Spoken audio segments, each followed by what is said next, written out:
China, crackdown, markets have been in the tank. Yeah. Update there. Yeah, legitimate questions. Are Chinese stocks uninvestable? Our view is no, they are not. The actions that the Chinese Communist Party has been taking, the new regulations they've been issuing, have been in line with their long-term plans, which have been communicated in advance. We don't see things like Chinese stocks getting delisted in mass from U.S. exchanges, and a lot of this volatility creates opportunity for active managers, especially those that can buy stocks on local exchanges. So the implication here is the yuan should be weaker. They're taking steps to shore up economic growth, create more credit in the system, and that should result in a weaker yuan. So these various lines on the page, these are representing different baskets of Chinese stocks or individual Chinese stocks. And we talked about how in July the China MSCI EM index down a lot, China down a lot. We can take each of these lines one by one because there's a story in each one of them. But broadly, what you're seeing here is these are bellwethers of Chinese stocks, most of which listed on U.S. exchanges, that are down anywhere from 25 to 88% year to date. Yeah. And that's after a lot of them being up 40% in the first month or so of the year. Yeah. So just a dramatic reversal.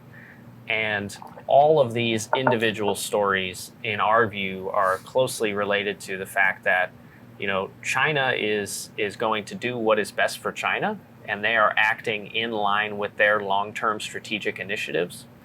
And they really have little regard for, foreign investors and stocks. They're just casualties. China's going to do what's best for China, and that's really what's happening here with all these stories. So. But recently they've come out and said they'll be very supportive and provide more stimulus, correct? Right. Yeah. That's so. For example, they are going to basically regulate away all profits for the after-school tutoring companies in China. This is a huge market. New Oriental Education Group, that's the green line on the chart. TAL Education Group, a number of other ones that have lots of overseas investors investing in these stocks. These are great businesses.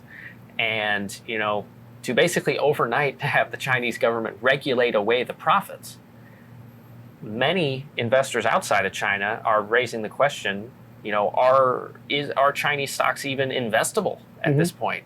Should we be putting our money there? I mean, to think overnight, just say, oh no, you can't make money anymore, that's very difficult. And it's in line with their broader initiative to reduce social inequality and increase the birth rate. It's loosely related to that. All right. But then you see, a week after, the Chinese security regulator puts together a conference call with all the big investment banks and money managers in the U.S. to try to say, hey, this is an isolated incident. You don't need to pull money out of Tencent and Alibaba and all this. And it goes back to what happened in 2016, the first time they reset the yuan lower. Right. Lack of communication just happened overnight. Not used to that, as sort of Western investors. Doesn't happen used to better communication, and they're just kind of, they're kind of working through it, and it's a very high stakes game of them learning how to make these regulatory changes and how to notify other people, and you have to wonder if they even want to play nice or care. So this is going to have significant impact on their currency.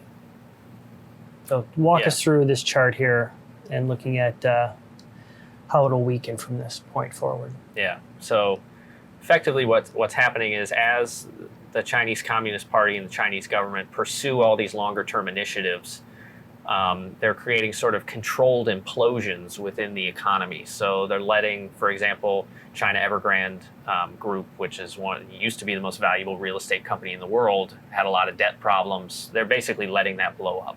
There are smaller banks that they're letting blow up. These things destroy credit. I mean, the after-school tutoring business, that's a huge business. They employ a lot of people. That's going to have an economic impact. So they're creating these controlled implosions that are in line with their longer-term initiatives. And that destroys credit. It destroys money. And they have to meet their GDP growth targets. They don't state them anymore, but they still have to keep everyone happy. And so what they do is they free up more credit within the banking system. They reduce, the primary tool there is they reduce their reserve requirements. Mm-hmm. You say you have so many deposits, you used to be able to make X amount of loans with that, now you can make more loans with that, reducing the reserve requirement ratio. So these two lines on this chart, the red line is the value of the yuan.